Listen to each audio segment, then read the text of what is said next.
সাৱধান আপোনাৰ শিশুটিয়ে কি কৰিছে নজৰ ৰাখক কালৰূপী মোবাইল গেম ফ্ৰী ফায়াৰ খেলিবলৈ নিদিয়াৰ বাবে কিশোৰৰ চৰমপন্থা দিনক দিনে সকলোৰে মাজত বৃদ্ধি পাইছে মোবাইল ফোনৰ আসক্তি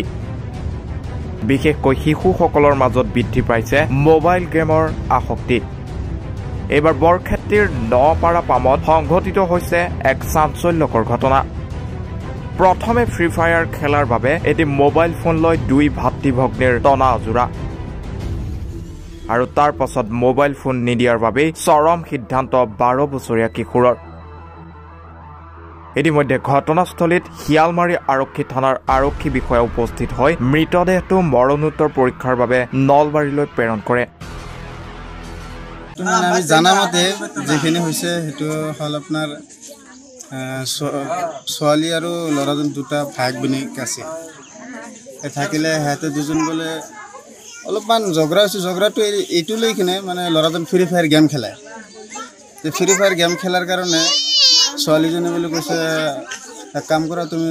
মোবাইলটো মোক দিয়া ফ্ৰী ফায়াৰ খেলিব নালাগে চাৰ্জাৰটো বোলে তাৰ হাততে আছে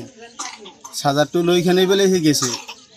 মোবাইলটো থৈ কিনে চাৰ্জাৰটো লৈ গৈছে মোবাইলটো লৈ গ'ল ছোৱালীজনে তাৰ বনিকজনে মোবাইলটো লৈ গ'ল লৈ কিনে থৈ দিয়াৰ কাৰণে ফোন কৰি কিনে যাই কিনে আপোনাৰ পিছফালে এটা ঘৰ আছে সেইটো ঘৰত যাই কিনে বোলে গলত ফাঁচিল মানে সুইচাইড কৰিছে আমি ৰাইজে গ'লোঁ ৰাইজে যাই কিনে চালোঁ যে এই অৱস্থা নাম আছিল আপোনাৰ আজি বৰালি বাইক মনে 12 মান হ'ব মোকালমাৰ পৰা আজিজ আলীৰ ৰিপৰ্ট এনিভাৰত 24